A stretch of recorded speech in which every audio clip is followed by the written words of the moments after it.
ကနေ့ကတော့ရာသီဥတုပူပေမဲ့လည်းအိမ်မှာနေရတာပြင်းလို့ shopping ထွက်ပါတယ်ခုကတော့ Wafimo ကိုသွားခဲ့ပါတယ်ရှင်ခုကတော့ Wafimo ရောက်ပါပြီစပင်းတက်တဲ့ဟိုတက်ဒီတက်တဲ့ပေးများပါတယ်အားနဲ့ခုဆိုင်ဝင်ဒီဆိုင်ဝင် swimsuit တွေကြည့်ပါတယ်ဝယ်လည်းမဝယ်ခဲ့ပါဘူး try လည်းမ try ခဲ့ပါဘူးခုကြည့်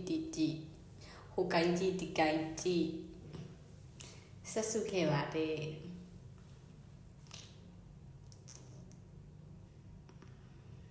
ဒီစကောက်လေးလေးရှာနေတာဖြစ်တဲ့အတွက်ကြောင့်ကြည့်ခဲ့ပါတယ်ဆွေးမစုတွေရတော့လှပါတယ်ဒါတော့ official ODD ပါ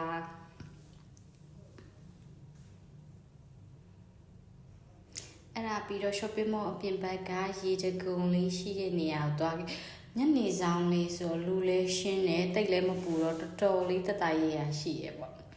အဲ့ဒီရေတကုံအတူလေးရနေပြီးတော့ lens 6ပြီးစင်သွားလို့ရှိရင်ရေကူးကက်ရှိပါတယ်အခုကရေကူးကက်ရှိတဲ့နေရာကိုသွားနေတာပါရေတော့မကူးပြီးခဲ့ဘူးရေကူးဆုံလည်းမပါလာလို့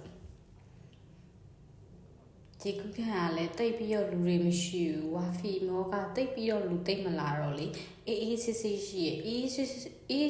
ရှိရမျိုးကြိုက်တဲ့သူဆိုတော့အဆင်ပြေ shopping တွေပါထွက်ဖို့ဆိုတော့ဝါဖီမောကလာလို့မကောက်တိတ်ပြီးတော့ brand တွေမစုံကဲ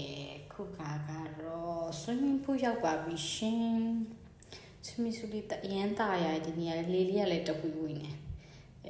ဘုံဆိုလေးကြောက်အောင်ပါပြီကဲအဲ့ဒါပြီးတော့ swimming pool လေးမှာလက်ပုံလေးရိုက်ဖို့ကြည့်ပေးများပေါ့အဲ့လိုလုပ်ခဲ့ပါတယ်အဲ့ဒါပြီးတော့အိမ်ပြန်ခဲ့ပါတယ် thank you so much for watching see you next time I love you